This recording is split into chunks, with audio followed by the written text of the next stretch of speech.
Excuse me. All right. So we're going to talk all about teams, and we're going to talk about settings today, and we're going to talk about best practices for settings for teams. Before we get started, or I guess kind of as we're going through this, I am going to have the chat open. I'm just going to pull that up and move it to a different monitor over here.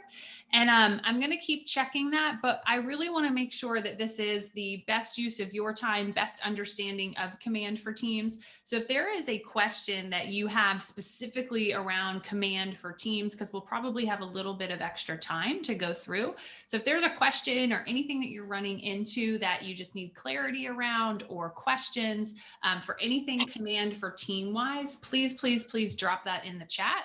You can either drop it to everybody so that we can all see it, or if you want to just send it individually from me, I'm happy to do that as well.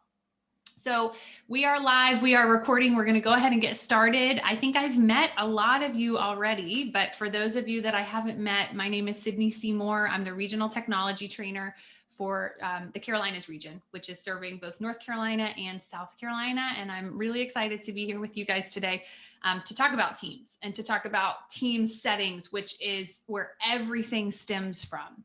So if we can kind of backtrack a little bit, Command for Teams rolled out, let's think when, probably September of last year, I'm thinking is when this rolled out.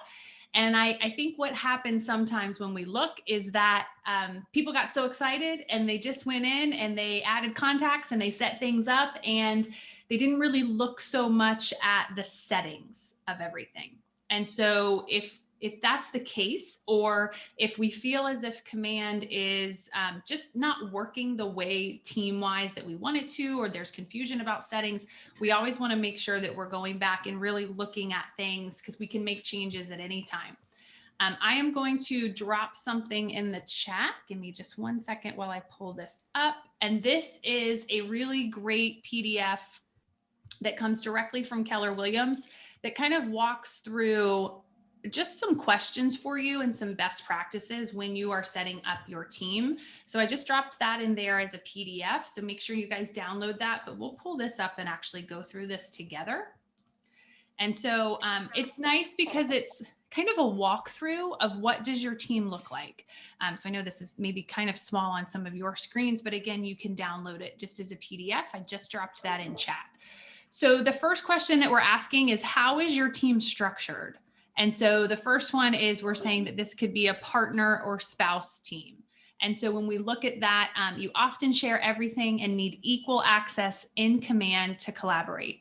In this case, it's unlikely for you to use personal Command accounts. So we won't have a personal Command account. The default will be the team. And the recommendation there is that each team member gets unlimited permissions. And then we will be able to, in the future, turn off the personal Command account. For now, we would just make the default account to be the team account. So that's the first one, which is partners, spouses. So it's like a 2-person team there. The middle one right here is what we call a standard team. And so some of the things that we see with that are, you often have, oops, hang on 1 second. Sorry about that. You often have at least one admin and multiple agents.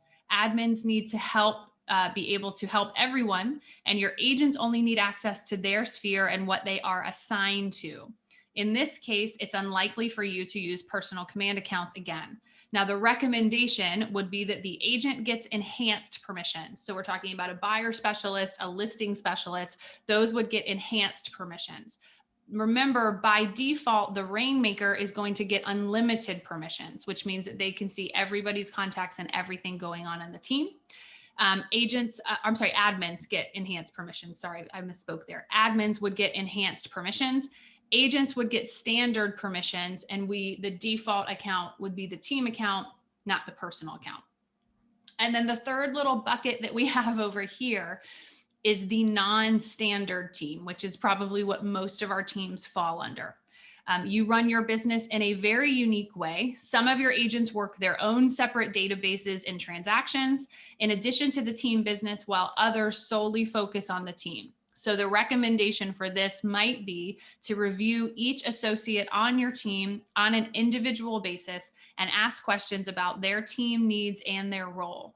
Use the decision tree and the next page to map out how your Command for Teams account should be set up. So then we'll dive into this decision tree where we decide on who gets access to what.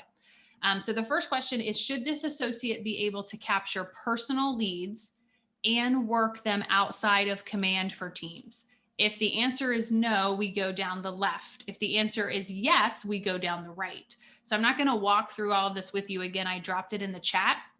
But for those of you that are the admin on the team or the rainmaker or any other role on the team, and you didn't do this exercise prior to rolling out your command for teams account, you just might want to take a moment and kind of look back at this and make sure that you have everything set up the way that you really would like for it to be set up. So again, I posted that in chat for you guys. Feel free to download it. And then the last page that we have here is just some understanding of what the permissions actually mean. So what is standard permissions? What is enhanced? What is unlimited? I'll show you even a better feature in command to really get clarity around that. And then personal command settings. And then over here is to map out the team structure. So for those of you that have a ton of agents on your team, maybe get with your rainmaker, write down all the team members. Do they have a personal command? Are you allowing that? And what kind of permissions do you want to give them? So any questions from anyone just on that before we kind of dive in? We're good.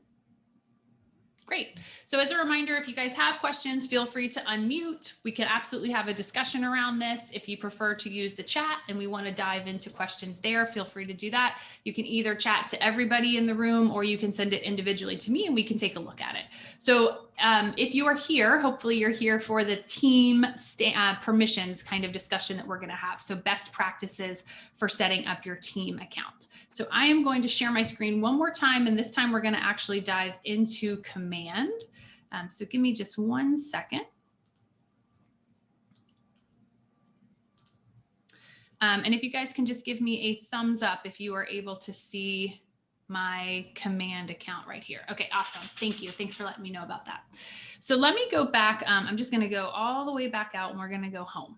And so I think where there's a little bit of confusion is there's a personal command account that hasn't gone away yet. And then there's a team command account. So prior to the team rollout, everybody just had a personal command account, and that's what they were running everything through. Now that we have the command for teams account, everybody has 2 accounts they can toggle between, and we need to just do some things on the back end in every single account to make sure that the workflow is truly the way that we want it to be. So when we log into command, now I'm going to be logged in as a rainmaker, so I'm going to have access to everything. If you are a buyer specialist or a listing specialist, or you have those on your team, they're just going to see what you are allowing them to see as the rainmaker. So understand that some of it might look a little bit different on my screen versus depending on how you are logging in for that. So the first thing that we want to pay attention to is when we log into command, at the top right, you're going to have your name. If it's the rainmaker, or if you're logging in, if you're the admin and you log in under the rainmaker or your own account, we're going to have your name up here. And when we click on that, what we want to pay attention to is underneath here, you've got these other accounts. And that should be the name of your team. And then underneath, it's going to be listed as to what your role is right there. So the name of my team is Carolina Region Test Team. And then my role on that team is the team leader, the rainmaker of that team. So if I want to switch over to that account, I just click directly on that account, and then you'll see my screen really looks the same, but I want to make sure that I'm working out of my team account. And so once we've clicked on that, we're going to click on that one more time, and then we want to go into the settings. And it's important, we just have to look at the settings once and make sure everything is set up how we want it to be set up. And then every time we move forward, when we log into command, it will work the way that we want it to. So to get into the settings, again, I just had to make sure that I clicked on that team account first, and then we're going to scroll down and we're going to look for the little gear shift, and we're going to click right there on settings. And that's going to take me into my settings that I have for my team account. Again, I'm logged in as a rainmaker, so this is where I can make the decisions of how everybody can work on my team. But we still want to recommend that your buyer specialist, your listing specialist, they log in and they make sure their settings are set up as they should be. And I'll show you what I mean by that. So any questions from anyone on just getting into the settings first? We just want to make sure we go into the team and then we're going into the settings. What we want to look at first are the general settings. So over here on the left, we're going to click on the, all of these are drop downs. So we're going to click on the drop down that says general settings. And again, we want to make sure we're looking at this and it's just set up how we really want it to be. The first one is very important, and that's the default account. And so you want to make sure that every single member on your team sets up the default account how the Rainmaker wants it to be. So what I recommend is that if their transactions are going to be closing under the team account, we need to make sure that the default account is that team account. Because what we see happening sometimes is if we leave the personal account as the default account, then an agent logs into command. They think they're in the team account. They're moving so quickly. They've got, they're writing 20 offers to get one accepted. So they're moving so quickly and just trying to get in there. They think they're in the team account, but they're in their personal account. So they're actually adding the contact to their personal account. They're creating the opportunity under their personal account. And then that work has to all be redone. So really make sure your buyer specialist, your listing specialist, your Rainmaker, everybody on the team, if we need to work out of the team account, let's make sure that the default account is indeed that team account. And then we can come right down here and we can hit that save changes button. And then they can still toggle between, but when they log in, it's going to take them into their team account by default. The other thing that we want to take a look at, and again, I'm in a Rainmaker account, so I'm able to see this.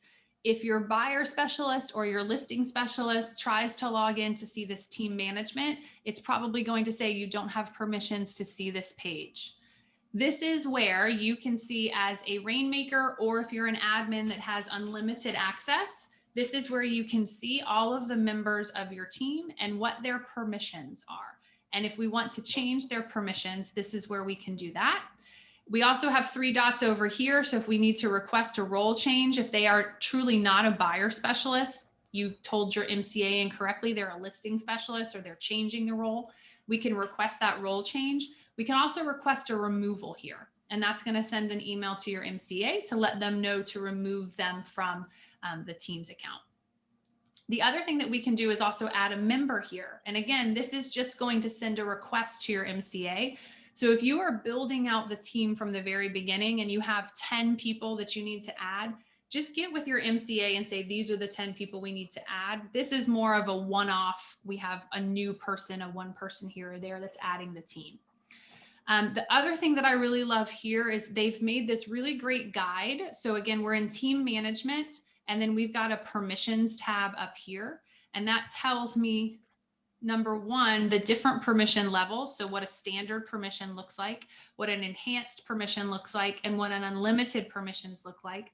And what I really like is they've created this chart of this full permissions breakdown. And it shows me based off of each applet in command. So if I have standard permissions, it shows me what I'm able to do. If I have enhanced permissions under smart plans, it shows me what I'm able to do. So this is just really nice, again, for clarity when we're first putting that team permissions together and just getting understand.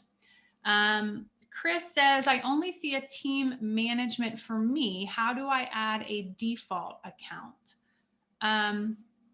Chris, I'm not sure I understand the question. Do you mind just unmuting and maybe letting me know a little bit more about that? Sure. Can you hear me? Can. Yes.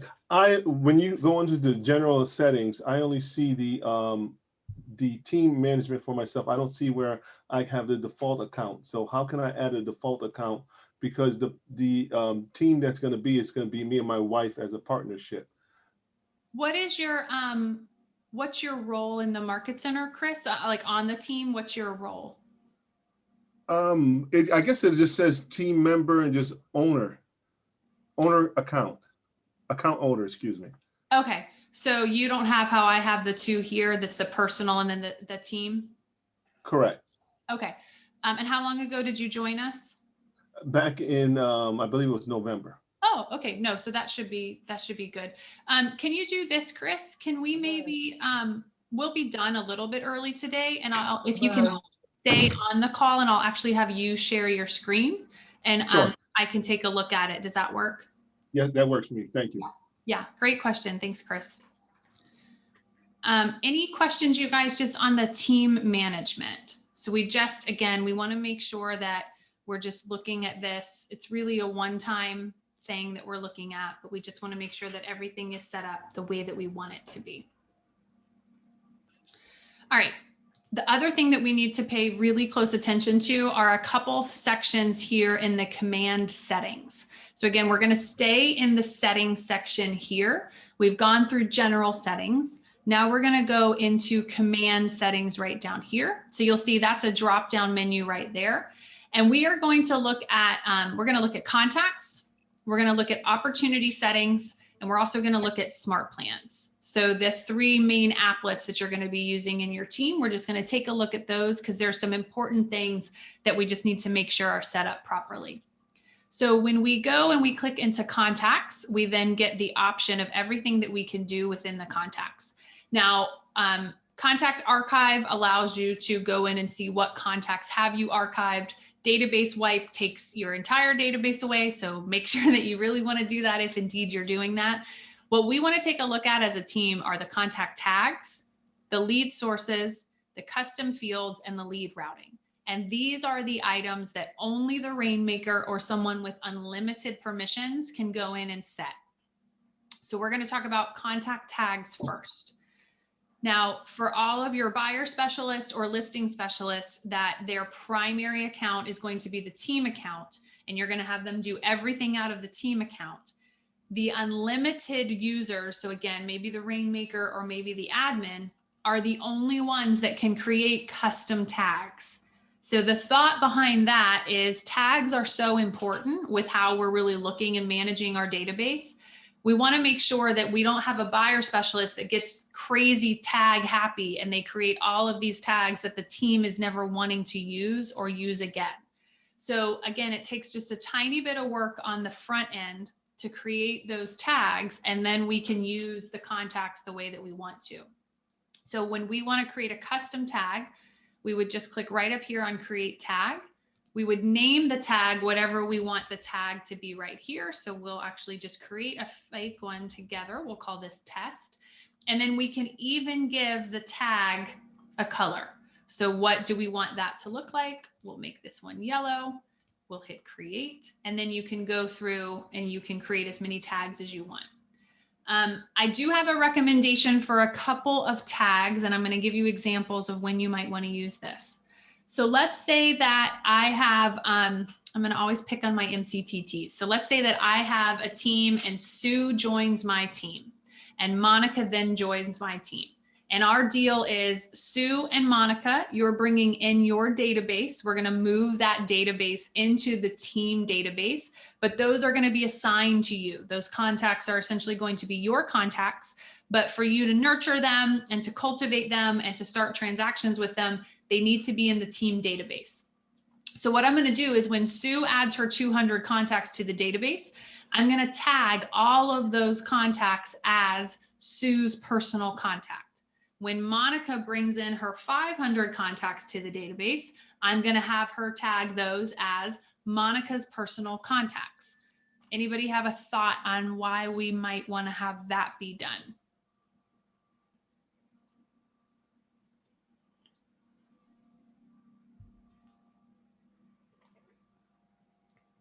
So let's say that Sue decides to leave my team. Let's say that Sue finds such great success. I train her so well. She's just absolutely killing it in the world of real estate. And she says, I'm going to start my own team. I just want the breakup, if there ever is one, to be as easy as possible. And so when Sue leaves my team, she no longer has access to any contacts that have been moved over to that team account until we move them back into her personal account.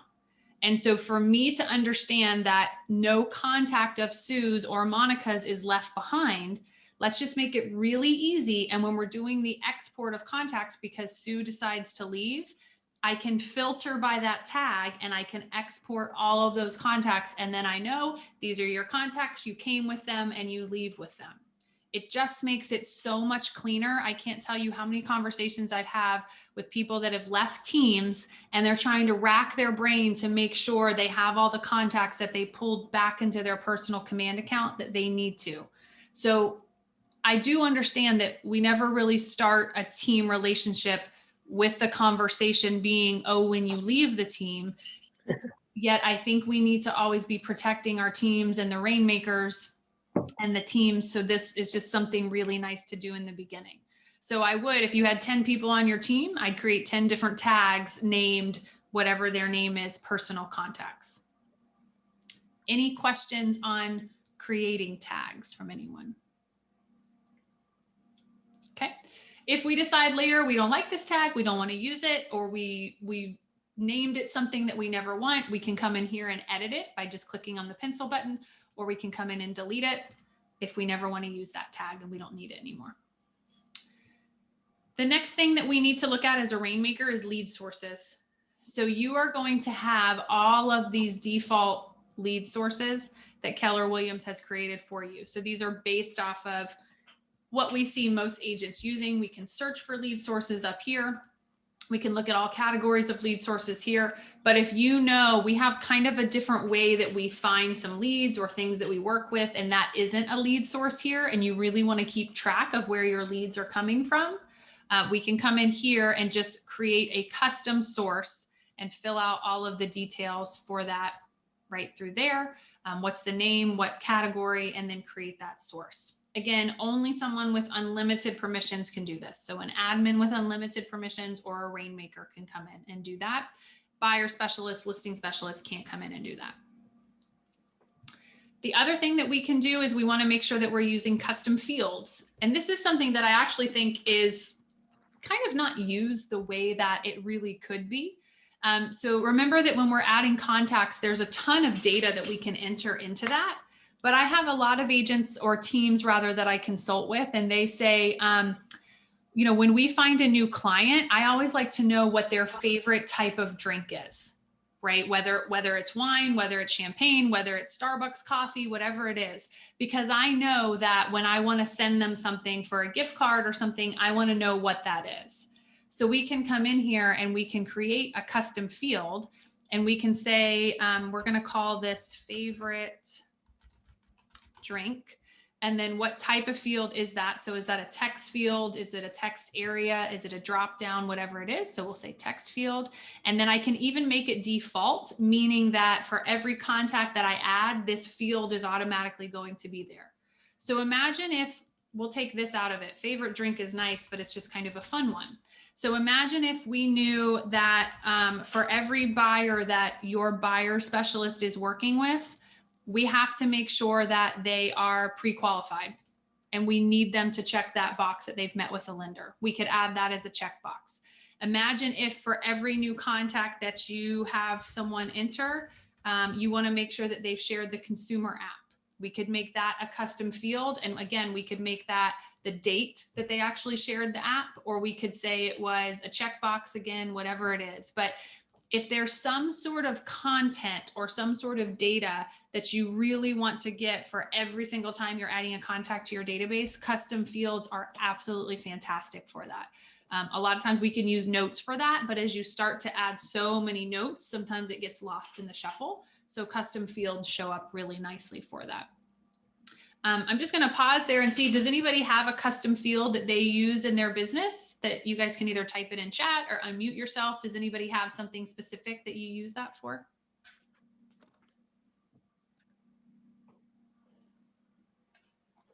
No? Okay. You're going to use favorite drink.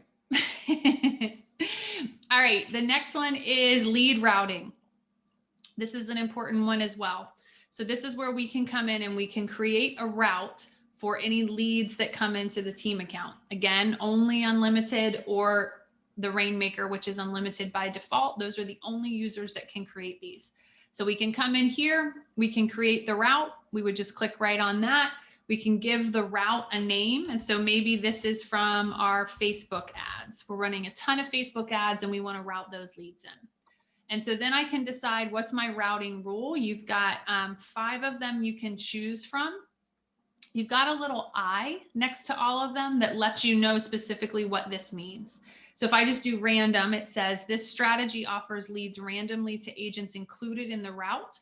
An agent is never offered a lead first 2 times in a row. So it's always just going to randomly go out to anybody. The next one that we have is weighted random. It allows you to set an agent's percentage, their chance weight to receive a lead. So I could say this person is 20%, this person is 30%, whatever it might be. We also have a jump ball, sends all leads to all agents in the route at the same time. The first agent to claim the lead will win that lead. And then we do have a round robin that sends leads to agents in an ordered list. If an agent does not claim the lead in the allotted time, it will be sent to the next agent in the list automatically. And then assign to agent.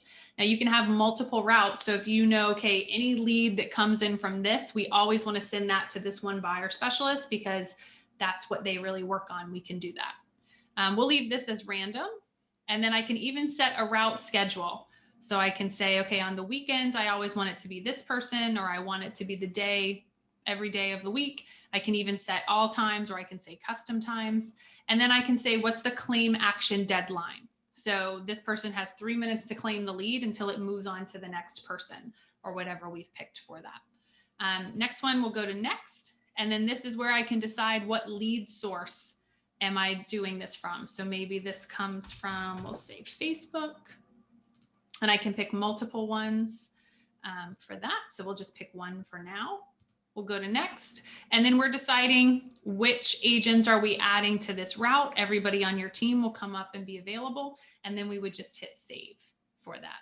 And then we can come in here and we can create multiple routes through that. But again, only the rainmaker who has unlimited permissions or an admin with unlimited permissions can do that. So I know that was a fair amount of stuff all through contacts. I'm going to just pause there for a moment just to see if we have any questions on any of that, any clarity needed for anything. So Sydney, this is Sue. Yeah, hey Sue. I'm in an agent's account and just following along, just checking out some things. And when we just did that, create the route, the lead route, under lead sources, and you chose the Facebook, let me just find it, Facebook lead. Maybe I just answered my own question. So there was a few different ones there, Facebook marketing, Facebook ad lead. We would choose the ad lead, not the Facebook marketing. So I would actually pick all of them, because it's basically saying if it's a lead that comes in from your Facebook ad, comes in from your Facebook page, custom audience, all of them fall really under Facebook ads. So we can pick multiple lead sources for this one route. Perfect. Thank you. Yeah, of course. Great question. I have a question as well. Yeah. How can I add contacts that are already previously existing, like code leads, onto a route? So you would I haven't figured that out. And they're already in your database? Yes, correct. I've added tags and I've tried to do it the same way via tag and put it in for someone to claim it. But I had to just go with a smart plan and assign 10 leads for an agent as tasks. I haven't found a way to just pop it onto a lead route. Yeah, since they're previous leads and they're not considered new leads, they won't be added to the route. Now, what you could do is you could go in and add them all to the lead pool. And then that means every agent would be able to see them, but you could tell them to claim whichever ones or do it the way that you did it with a smart plan. Okay. Yeah. But at this thank you. It won't do it with, that's a great question, won't do it with existing leads. All right. So in contacts, we went through tags, lead sources, custom fields, and lead routing. We're going to move on to opportunity settings. And there's not a ton of things that we need to look at here, just a couple. So we are going to look at client update. We're going to look at opportunity tags, and we're going to look at team permissions. So when we go into client update, a really fantastic feature that you guys have is the ability that based off of checklists that you create in opportunities, your clients can get automatic updates once something has been completed. So imagine that if we had a listing that was active and we knew that we wanted the sign installed, marketing pieces put together, mailers sent out, we wanted our agents to door knock, we wanted all of these things to happen. We could go in, we could create that as a checklist, and we could say, when I check this off, I want the client to be updated. And then it sends them, I'll actually show you an example of it. It sends them a really nice email branded to the team that would have the listing right here. And it would say right here, everything you've done, right? So we created the marketing material, we created a postcard, we door knocked for the open house, whatever it is. So it's letting them know everything that you've done. What we can look at though here is, how do we want the client to be updated? So the first thing we can look at is the time zone. So what day of the time, or what time of day rather, do we want this to be sent out? So by default, it's going to be 10:30 in the morning. I don't know why, but if we want to change that to something, if we say, I want my buyers or sellers to be updated at 4 p.m. any day that we do something for them, we can come in and do that. The other thing that we can take a look at is, who do we want this to be sent to? Who do we want this to be sent from? So do we want this to come from the Rainmaker? And who do we want that to come from? So we can take a look at that. The other thing that we can look at is, who do we want this to be sent to? The client and the co-client, or just the primary client? Now, this is based off of the clients that you're pulling into opportunities. So we can pull in 2 sellers, 2 buyers to an opportunity. Do we want it to go to just the first one, or both the first and the second? We recommend both of them, because if one person doesn't look and the other person does.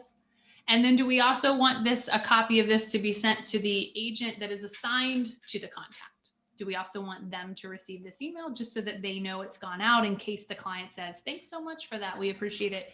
They have some sort of understanding of it. So again, we're just looking at this really once, and then we're saving those changes.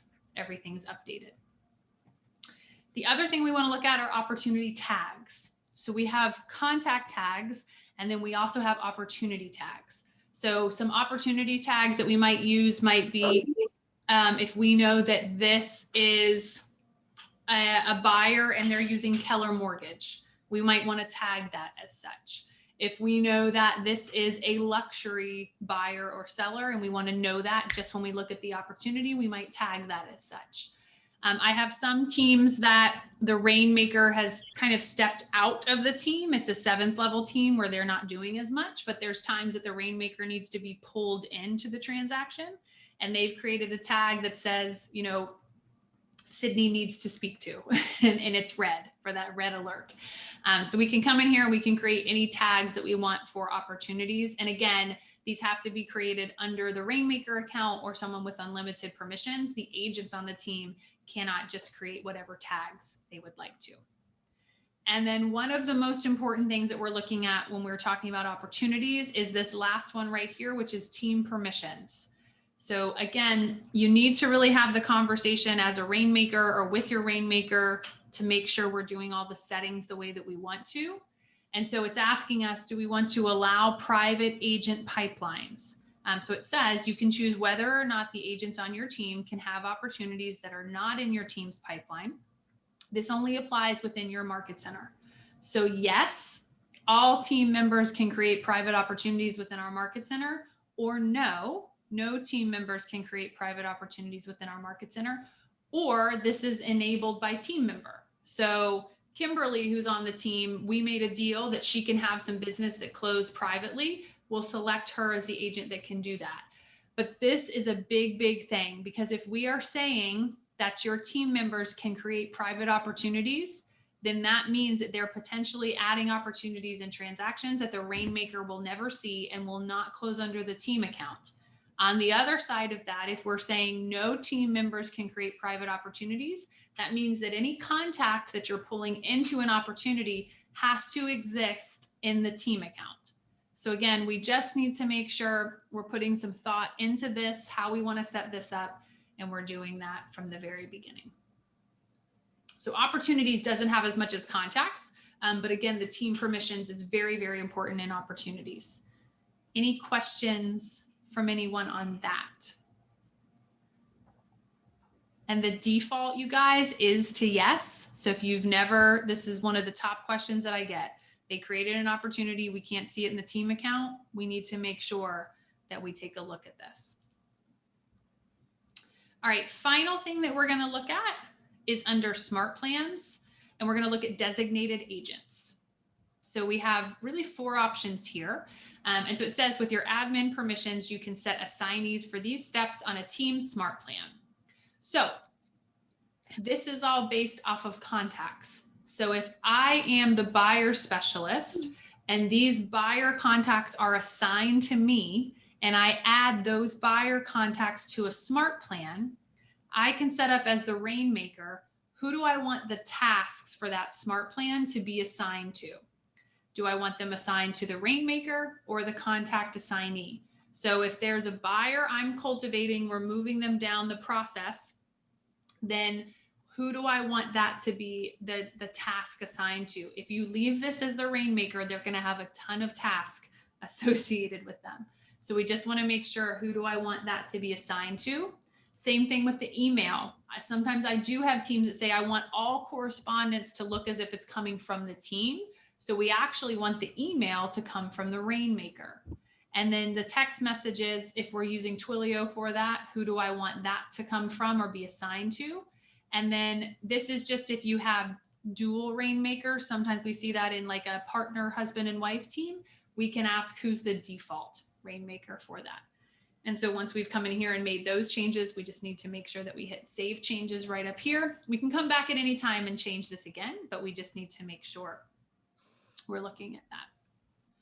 I do have a question in chat that I just didn't see that I want to go back to. When we're talking about opportunities, when pressing no, do they the opportunities already closed privately still stay in the personal account of the team member? Yeah, Christy, that's a great question.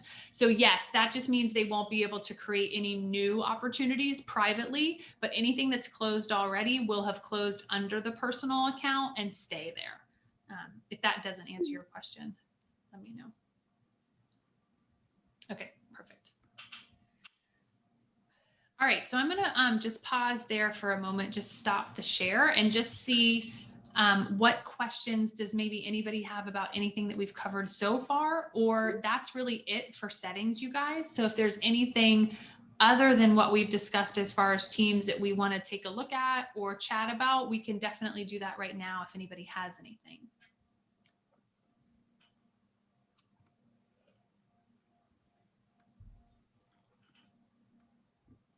Nothing. We're good. Okay. So again, I put that PDF in chat for you guys. So just make sure that you download that. If you want to save the chat, so I know some people wrote some questions that you might want to take a look at or something. Next to the file at the bottom, you can always click on the 3 dots and there's an option to save the chat. And then it will download as a text file for you so you can see anything there. But just make sure that you do save that PDF as well, because it's just a nice little guide when you're setting up the teams for that. So I'm going to go ahead and just stop the recording there.